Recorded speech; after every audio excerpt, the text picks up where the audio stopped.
2007년도부터 이제 활동보조 지원 사업이 실시가 됐고 2011년에 장애인 활동 지원에 관한 법률에 근거해서 장애인 활동 지원 제도가 시행이 되고 있습니다.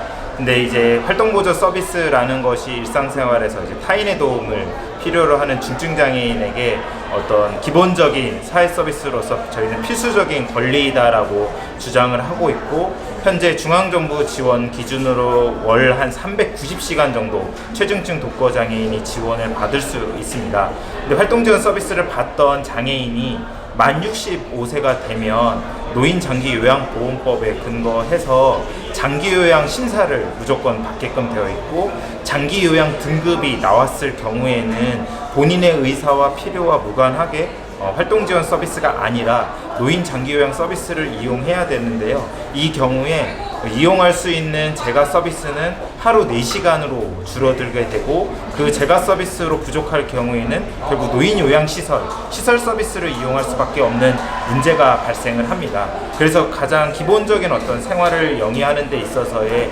필수적인 서비스가 제한이 되는 것이죠. 게다가 활동지원 서비스를 이용을 하던 장애인의 문제도 있지만 65세 미만이라 하더라도 그 노인성 질환에 의해서 노인장기요양 제도를 먼저 신청하신 분들이 뒤늦게 활동지원 서비스를 신청하고 싶어도 수급 신청조차 할 수 없도록 현재 제도상 막혀 있습니다. 그래서 기본적인 선택권도 보장하지 못하고 있고, 필수적인 어떤 사회 서비스 그 양적으로도 질적으로도 문제가 있다라는 것이죠.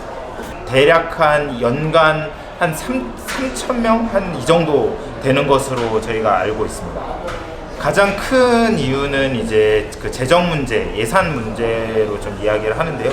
활동지원 서비스는 그 조세 방식으로 운영이 되고 있고, 장기요양은 이제 보험 방식으로 운영이 되고 있습니다.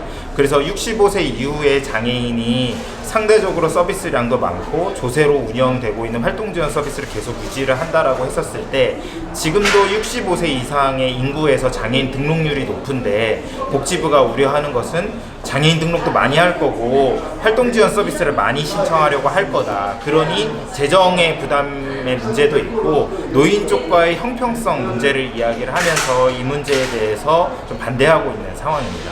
저희가 이번 달 초에 이제 9월 말이면 65세에서 이제 전환되는 서울의 이제 당사자 2명, 그리고 부산 지역의 당사자 1명에서 3분에 대해서 국가인권위원회 긴급구제 요청을 이제 했었고요. 그리고 오늘 이제 국가인권위원회 상임위원회에서 이것이 안건으로 다뤄졌고 긴급구제가 결정이 됐습니다.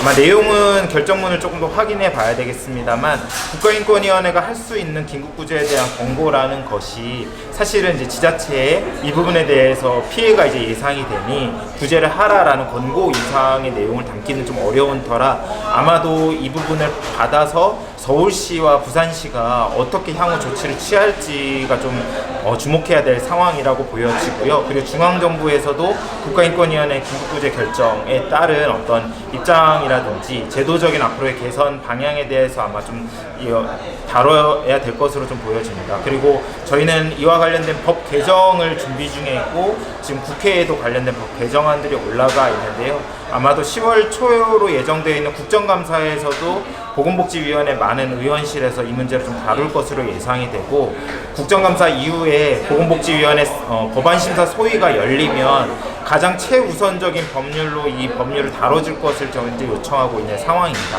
그래서 법 개정 문제가 있고 지자체에서의 긴급구제, 이 피해가 예상되는 분들에 대한 긴급구제가 이제 향후 좀 과제로 남아있다라고 말씀드릴 수 있을 것 같습니다.